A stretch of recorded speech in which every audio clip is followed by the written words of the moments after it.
Hey, what's up guys? So in this video we will see how to clone apps on the Poco X7.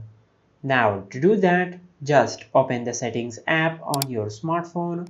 Now from here just scroll down and tap on apps.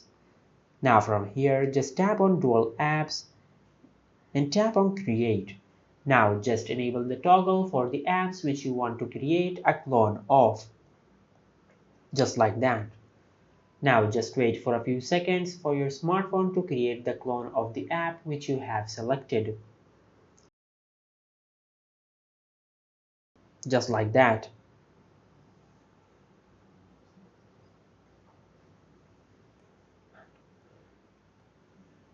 Now once you have done that, and if you go to your home screen and open the app drawer, you will find the clone of the app which we have created.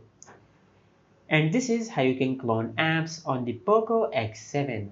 If you found this video helpful, please like the video and subscribe to our channel and hit the bell icon to get notified when we upload a new video.